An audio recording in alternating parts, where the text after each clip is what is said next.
friends, I'm Stephanie Hansen. Let's go! I've been cooking, eating, and talking about it for years. This is amazingly good. Now I'm inviting you along for the ride. Stanley! It's the bomb. Something you cannot live without. Meet the chefs, home cooks, restaurateurs, and bakers honing their craft. Everything is going to blow your taste buds up. And try new recipes with me in my kitchen. It's simple, it's easy, that looks amazing. There's always something delicious to share. These buds got a taste! These buds got a taste! Let's go! This is Taste Buds. We're gonna make some pie. It's all about pie on this episode of Taste Buds. We're gonna start at Vikings and Goddesses and learn about their pre-made pie crust. Then we're gonna go to Rose McGee's house and make sweet potato comfort pie. She's got a great mission. From there, we're gonna go to my house and we're gonna make hand pies with the buttered tin. And then last, but certainly not least, I will try my hand at making a creamy, dreamy whipped cream pie with Kemp's. It's the Great Pie episode on this episode of Taste Buds. Let's go. It's all about pie. Pie.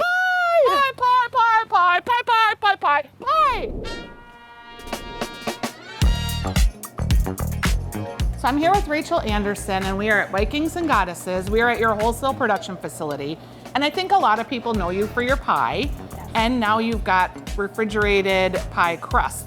So we do a lot of frozen products. We do frozen pie crust, frozen croissants, chocolate croissants, and we also sell wholesale to over 30 coffee shops every morning. I mean, I would buy my pastries from you. You're so good at it. Thank you. I'm good at certain things, but pie has always been a little challenging for me. Everybody's always daunted by the pie crust, so that's why we like to sell our frozen pie crusts so that people can actually make their own. You guys, and it's not just any frozen pie crust. I saw what was happening behind me, and the chunks of butter were like nickel size. There were even a few that were quarter size. And you use really good ingredients, which matters. We use Hope Creamery butter and we use Bakersfield flour for the crust, so our pie crusts are all local. Will you guys show me how to do one? Yeah, we will, and Jacob's gonna help you out. Jacob! Jacob!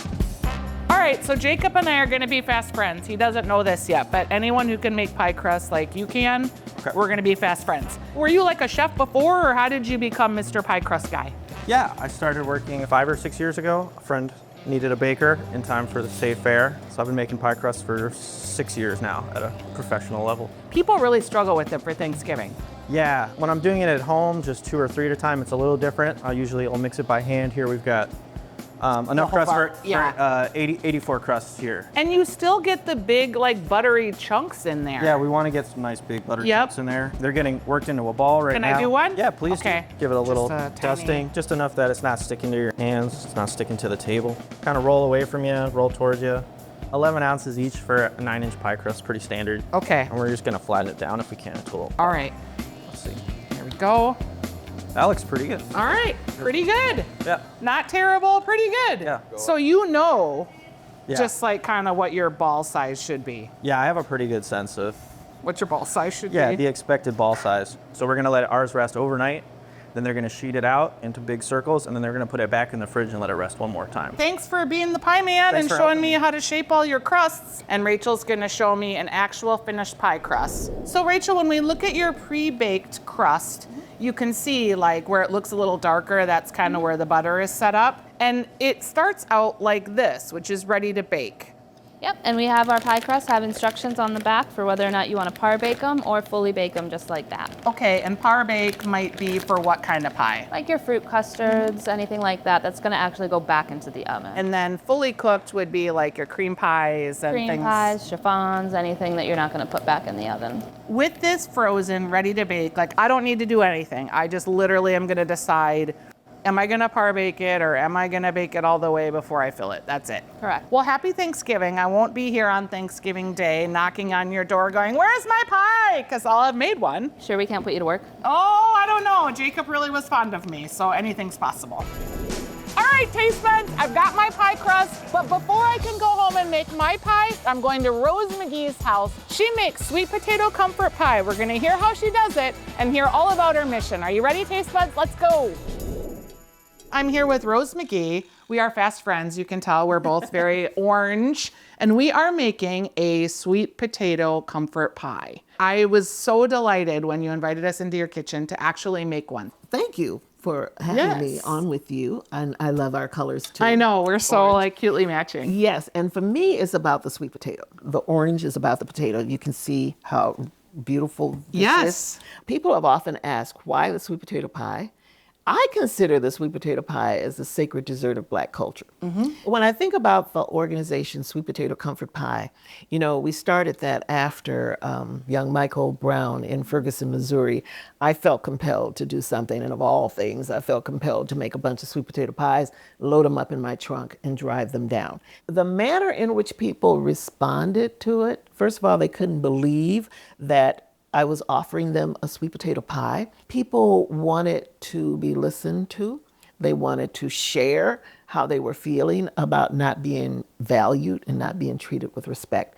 I really love the simplicity of the message and the literal community spirit that it comes from, because I think cooking for someone or giving someone soup or sharing something that you've made with your hands is just like the ultimate gift. It is. And to do this on a level that you've brought it into, not only from your kitchen, but into other people's kitchens, into the community, I just think it's amazing. A lot of people don't know that there are so many different varieties of sweet potatoes. People will say, well, what's the difference between a yam and a sweet potato? Actually, they're all sweet potatoes. That's good to know, because I've often wondered what They're the all difference sweet potatoes, is. but there are over 200 varieties of sweet potatoes. Oh, that's a lot. This one's gonna have a richer flavor because it's got a deeper color. This one's gonna have a more mellow flavor, which is very nice if you're cooking it in soups and things. And this is the traditional one. Okay. And how did you prepare the sweet potatoes? These potatoes I boiled. Okay, just boiling. I just boil these. You mentioned when we were talking about this recipe earlier that you provide a recipe that makes how many pies? 2. Why? Because you should always think about gifting one of those pies to someone. I mean, come on, of course. So we've got brown sugar and white sugar. How can you not? How can you not start with something that brings integration in so beautifully? Do you want me to do your eggs? Would you like to? Yeah. Okay. Are you a bowl cracker or a counter cracker? I'm a bowl cracker, but you know, whatever works for you. I've been told that counter cracking gives you a much better clean cut and that you don't get as many shells. I think you're right. So just whip them up? Whip them up. All right. Let's go right ahead and pour the egg in there. Butter goes in next. I use salted butter. Okay. And then the next thing going in are the spices. Cinnamon, nutmeg, a little bit of ginger. Know that, what you got? Vanilla. Yeah, pure vanilla. Which smells very different than the extract. Absolutely. You know what that is? I have a feeling. Is it sweetened condensed milk? Yes, it is. It is magic. Yes, it is. All right, we have one other ingredient. Looks like water. Smell it. It's vodka. No, it's lemon. Oh, shoot. Okay, it's happy hour somewhere. That is not just lemon juice, is it? It's pure lemon extract. Okay, because I was like smelling gin. I don't know. I wasn't that far off. Nope, that's pure lemon. Okay, this is a secret ingredient. Lemon helps to blend in all of those spices so that one thing isn't overpowering the other one. I also turn this up a notch when that goes in. Yep, that's right. That's right. So now what we're gonna do, because this is what I do, just pour it in there. Yep, there you go. And you can, yep, you got it going. You got some music, gonna be a sugar pie honey bunch. Woo, woo. Yeah. Oh, the hearts. These are like a sugar cookie heart or a pie dough heart? No, that's just a pie dough. Okay. I usually try to go to the center. Okay. And then just place that on the side down there. Okay. There you go. You're like a national treasure, lady. Oh, thank you. We'll slide it right down there on the bottom rack because of this glass. Let's put it on 1 hour. Okay.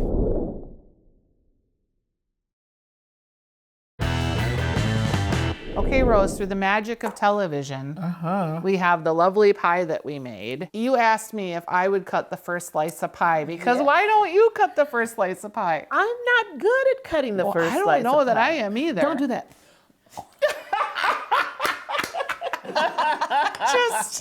Okay, get your plate up here. I'm gonna. Okay. Okay. Ooh, you did it. I did it. That does look good. Okay, I'm gonna get to mine here. Wow. Oh, yeah. So complex with the lemon, and your crust is really crusty on the bottom. Pretty good. It's beyond good. It's delicious. I'll make you a sweet potato pie if you make me a pecan pie. It's a deal. Here's to get you, No, I want to toast with my pie. Yeah, cheers. Thank you. So we're getting to the 10th anniversary of your event, January 19th. Martin Luther King is going to be how old this year? 96. 96. Gosh, he's been gone a long time. But also kind of feels just like yesterday, doesn't it? It does. It's because legacy. Yeah. Legacy and just keeping that whole aspect alive and recognizing how to uphold beloved community. That's what we're trying to do. How can people help you keep the simplicity of this message going? Like most nonprofits, we are facing our own little financial woes, so certainly we accept donations. But what's important, I believe, is that we find that thing that gives us purpose. And that's my message to people. If we can find that thing that gives us purpose and we recognize the humanity that exists in all of us, that's really important.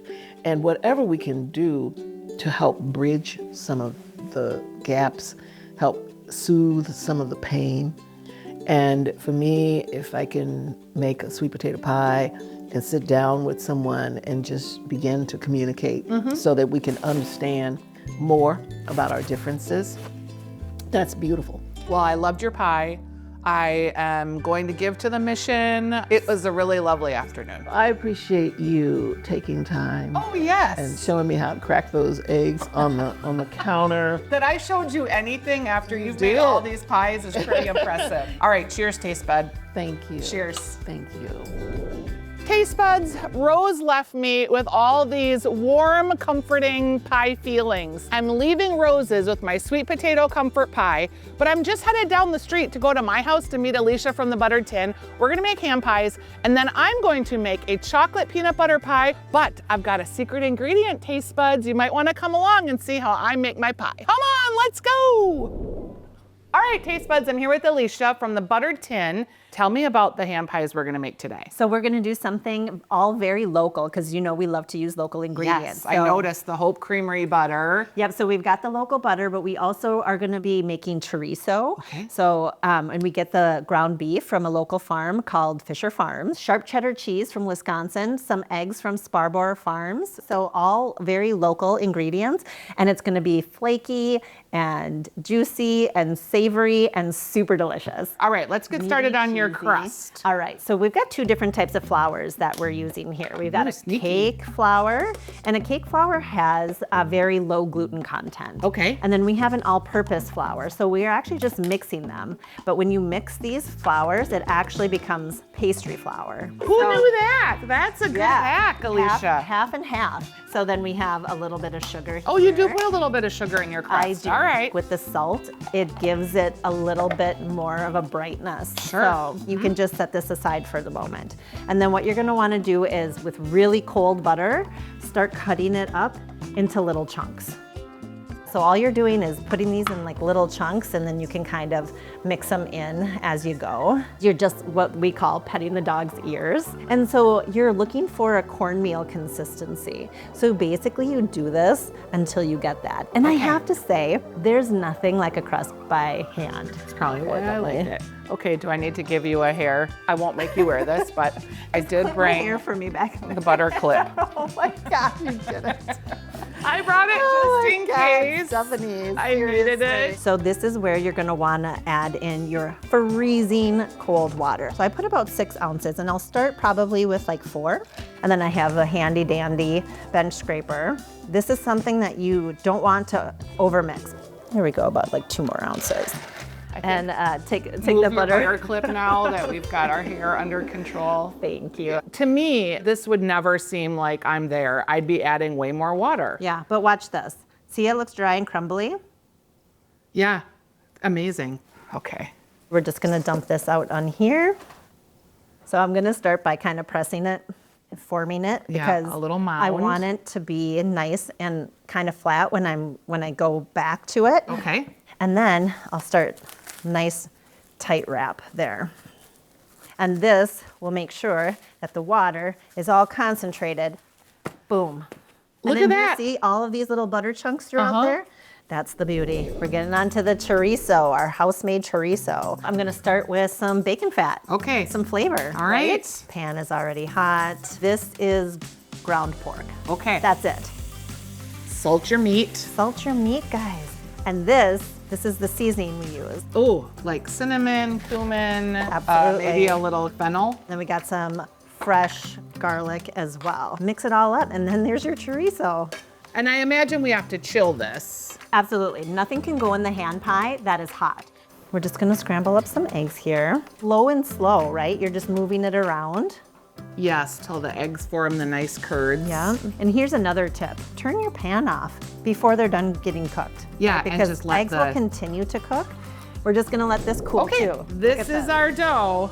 We're gonna unfold it here. I mean, it's wet. It is wet. Yeah. We're gonna measure them in 3-ounce little Balls. balls. There we go. All right, it's time to roll out. You'll wanna kind of toss it back and forth like this. All right. And you'll want it about 1/8 of an inch thick. I do it round because we do a half moon.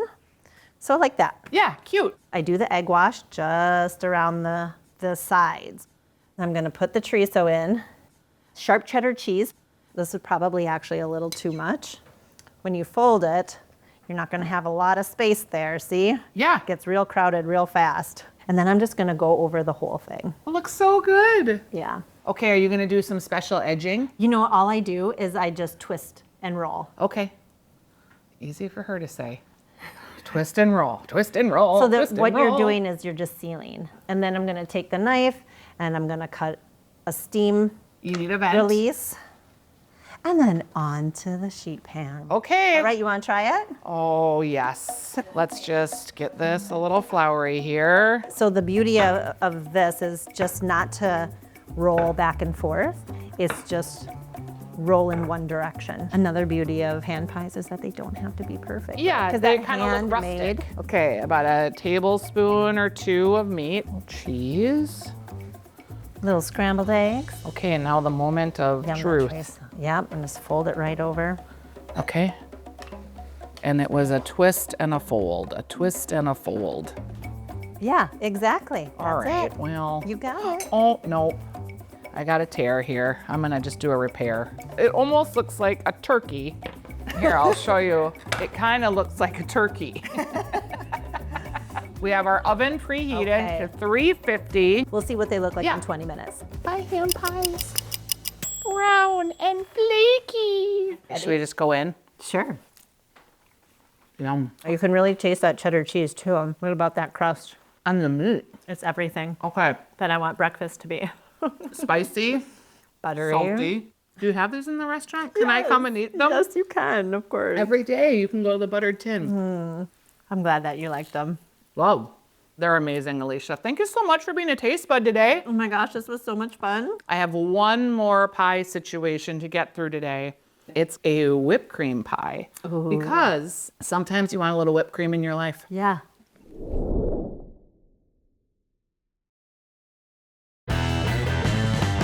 Okay, taste buds, we have one pie left to make, and that is my chocolate peanut butter pie. And it's basically a whipped cream pie, but it does have a secret ingredient. It's got your Kemp's whipping cream, of course, because that's the only thing I use when I am whipping cream.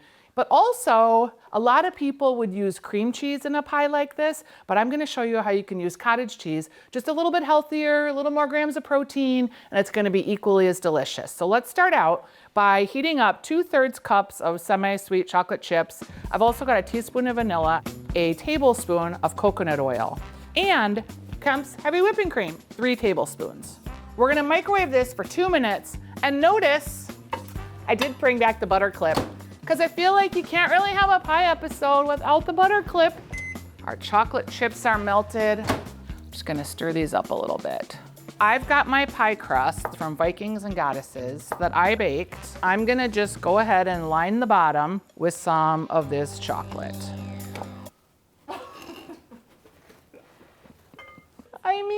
I try so hard. My hand slipped. All right, so we've got our layer of chocolate in there.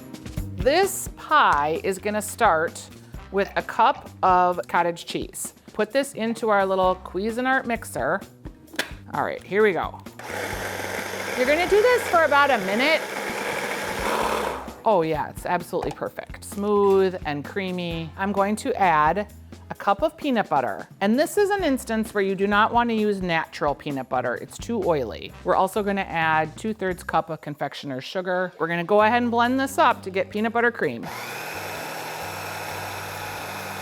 If you find that it's getting super thick, just add another tablespoon of heavy whipping cream. We're starting to get some good incorporation. All right, we made this delicious peanut butter cream. Now it is time to lighten it up a little bit. We have 1 cup of Kemp's heavy whipping cream. We have a couple tablespoons of powdered sugar and a remaining teaspoon of vanilla. Start on a slow speed so that you get a lot of air in it right up front.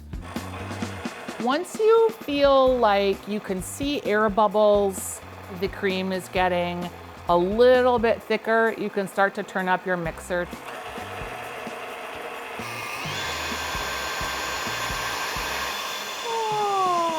Like a chicken, like a sprinkler. Okay, when you're just about done, you finish it up by hand so that you can really get that texture and that consistency, but you're not in danger of over whipping. So see how the difference is? It's a little thicker and those peaks really stay inside the bowl. That, my friends, is soft peaks. I'm moving the whipped cream into the peanut butter cream and I'm going to be folding them together. Stir and lift. Stir and lift. You don't want to quickly stir because you're gonna deflate the whipped cream. All right, and we've got everything folded together. We're gonna go ahead and put our peanut butter cream with our whipped cream right on top of our pie. I'm kind of mounding it up towards the center. Get it all swirly and pretty. I've got some of our chocolate. We're just gonna do a little flick, flick, flick back and forth. This is our finished pie. I'm gonna go ahead and I'm gonna put it in the refrigerator for about 6 hours. It is time, friends, to cut into our peanut butter chocolate pie. Can you see that chocolatey layer at the bottom? It looks so delicious with that heavy whipping cream and the peanut butter cream. This is amazing. Sweet, creamy, kind of light from the whipping cream that we tossed in there. This Vikings and Goddesses crust really held up too with the chocolate on the bottom. It's a really great solution for buying a pre-made pie crust. Super buttery. Pie! I mean taste buds. Who doesn't want to have pie for the holidays? We started with Vikings and Goddesses pre-baked pie shell. Then we went to Rose's house and we made her sweet potato comfort pie, which was delicious. Then Alicia came here from the Buttered Tin with hand pies filled with chorizo and eggs and cheese and chocolate peanut butter pie that I made with the heavy whipping cream from Kemp's. You're gonna find this recipe at fox9.com/tastebuds and go ahead, find a way to make yourself a pie.